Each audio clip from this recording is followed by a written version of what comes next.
Well,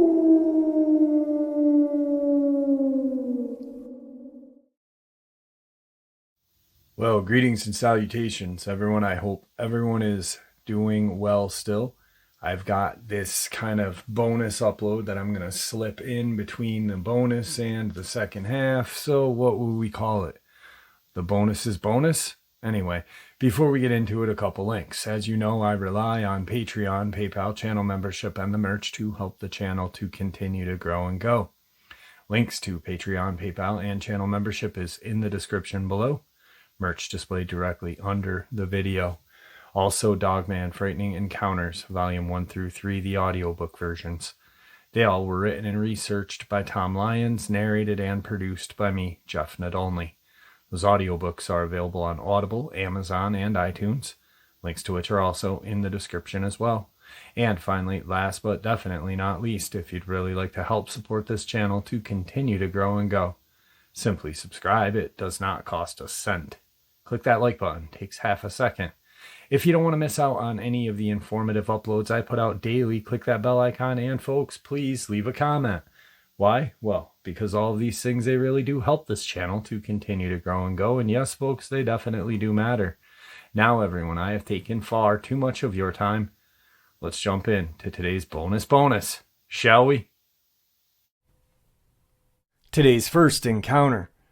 My son and I had an experience with a Sasquatch. We were walking in an unpopular part of Patapsco Park in Maryland. At first, we were searching for ruins of a town washed away in the 70s. He was 15 at the time, and we were not having any luck. Right from the beginning, I got the creeps. We were in the middle of nowhere forest, and we came across an empty ball field with a metal bleacher and a shack that was open with dated equipment in there. As we are walking through the field, I felt scared, like there were eyes all around us. I didn't say a thing. About 30 minutes in, we realized we were in the wrong area. I was thinking, oh good, I failed my angry teenager again. He is going to forever think I cannot do anything right.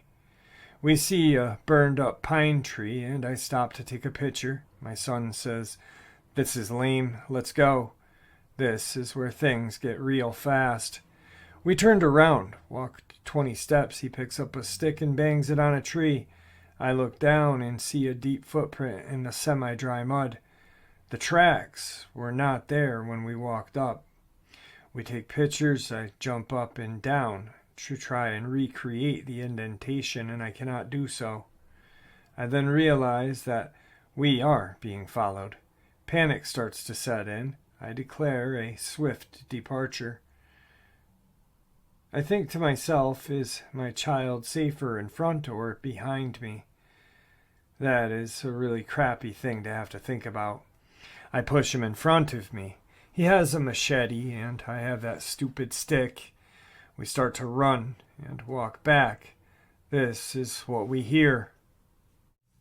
Rustling alongside the path, my son sees an arm. We hear the sound of a jug. You know the sound that you hear when someone's blowing on a jug top? We see two different size prints, small ones and large ones. We run by what looks like bedding in thick, cool grass. We start to feel safe getting closer to our car. My son beats the stick against a tree. At that point, a giant scream erupts behind us. I grab the stick and scream at him, "Stop hitting the tree and run." We make it back. I'm repeating the words I wish that never happened to us. He's repeating, "That's the best thing that's ever happened to me." We get home. I'm virtually in hysterics with stress. My son said, "We have to tell someone." Oh man, I think I can't deny it. My son was with me. Thus began my contact with a Bigfoot specialist. I would say to my husband, if the Bigfoot people call, tell him I'll be back at 7:30. It was 2 years ago. I have thought about it a lot. I believe them to be real and not real at the same time. Somehow I think they are spirits of the forest. I also no longer care if people believe me or not. It happened, and I have nothing to gain from this. I also told the Bigfoot people to stop telling people to bang on trees. They truly hate it. Tonight's first video evidence is a Bigfoot in kind of a ravined area. It is very interesting. Give it a look-see.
All right, guys. So that little video clip, I feel, is very compelling. I'm not going to stand by and say it's 100% legit, but compelling and interesting. I'm leaving it up to you guys for your opinions. Tonight's second encounter. When I was 15 years old back in 1973, we lived on an 80-acre farm in the Ozarks of northwest Arkansas. That back then would have been considered rural, but in reality it was only about 15 to 20 minutes from town. We raised poultry for a local company. We had a long chicken house. Beside the end in near the driveway was a yard light that had pegs on it, so when the bulb burned out, you could climb up the pole and change the bulb. I went outside at around 7 p.m. to feed our Alaskan Husky, but unlike usual, he's not at the back door waiting. I heard him whining and followed the sound toward the edge of our house, where we had a shed and our root cellar. He was under the building, having dug out a spot that he would not come out when I called. That was when I smelled what I thought was a skunk.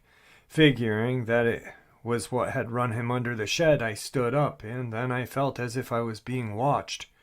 So I turned in a circle to see if there was a visible skunk. As I faced toward the chicken house, I saw a tall creature with long reddish hair all over its body. Its face was human-like and covered with a long beard and long red hair. I could see it clearly as it stood underneath the light, which later my mom measured by the pegs I could see that night, and the creature was about 8 feet tall. I froze in shock. I knew what I was looking at. Never a doubt, and it was looking at me.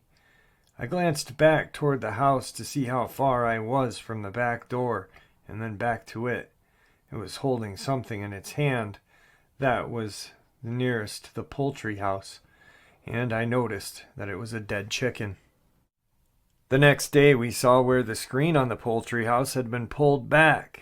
This creature and I stood facing each other for a few seconds, which felt like hours, and then it turned and gently walked 10 feet to the road gate that enclosed our field, stepped over it. At 15, I was about 4'11", and knew the top of the gate was at my eye level.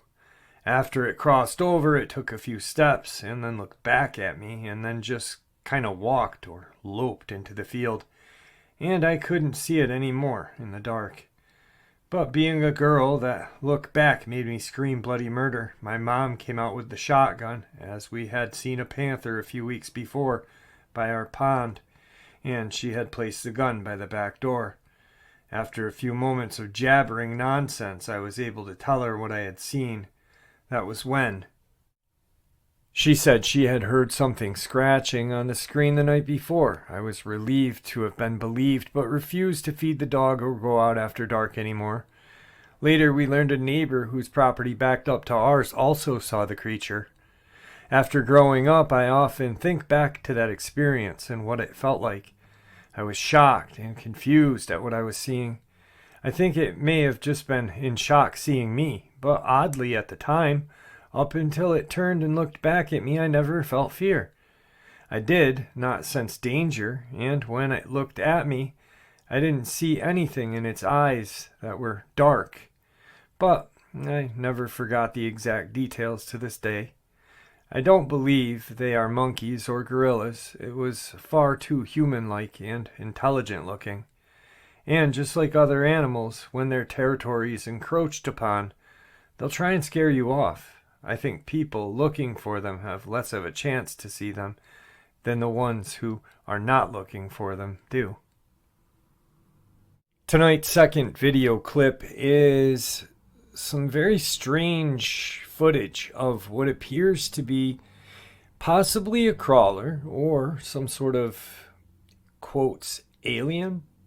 You guys decide.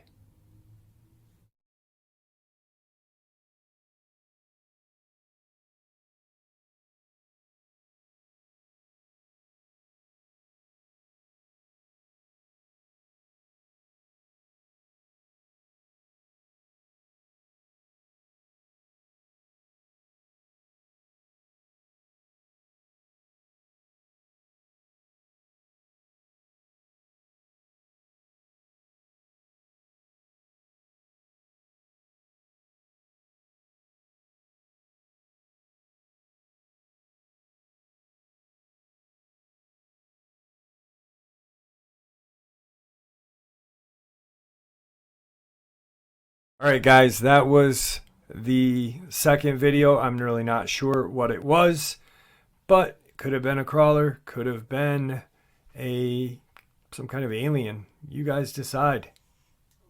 On to tonight's final encounter. My dad shared a lot of experiences of what happened to him throughout his life. One in particular took place somewhere in the 60s or maybe 70s. Long before I was born. I'll do my best to recall what he relayed to me. Unfortunately, I can't ask him, as he died 9 years ago. It was the summertime, somewhere in Northern California. It was some sort of campsite, and it was near a big lake. I honestly don't remember the name. I was a little girl when he shared this with me. He was camping with a few of his brothers. I believe he told me that they only had a truck to camp in, so they used the back of the truck bed to have two sleep there, and my dad slept in the front seat. Well, he and my uncles were sleeping when my dad was awoken to a foul odor. He wasn't sure what it was because he hadn't smelled that before, as he and my uncles were very outdoorsy and camped all the time. He had the window cracked open, and that's why he was able to smell it. He said that when he woke up, he saw this huge, hairy, man-like creature walking up to the truck. He didn't know what it was, but suspected that it may have been a Sasquatch. When it reached the truck, he said he started to sniff through the cracked part of the window. If I remember correctly, it startled my uncles as well, but they were pretty scared and tried their best not to move because they were more out in the open than my dad. Well, all three of them pretty much hid in their sleeping bags, and when this creature realized that they were in there, it started to make this aggressive grunting sound and began shaking the truck. It was not a small truck, so this thing had a good amount of strength to it. My dad said he was doing that for quite some time, but once it realized that they weren't going to react or even move, it walked off. Once it was gone from the truck, they could hear it in the distance, some loud screams and such. They believed it was angry, but didn't do anything else physical, thank God. Alright folks, I hope you all enjoyed this quick and easy bonus upload. It gets us that much closer to tonight's live stream Saturday Nightmares live from New York, 12 a.m. Eastern Standard Time. I hope to see you all there. Guys, thank you for supporting the channel. Your support is what makes this channel special and what continues to make it grow and go. Guys, please stay safe, happy, healthy, and ever vigilant, keeping an eye on our children, our pets, our family, and friends. These creatures are real, they're out there, and they are dangerous. Share this information with the people you love and care about, and it may just help save their lives someday. Until next time, never stop asking questions, and God bless you all.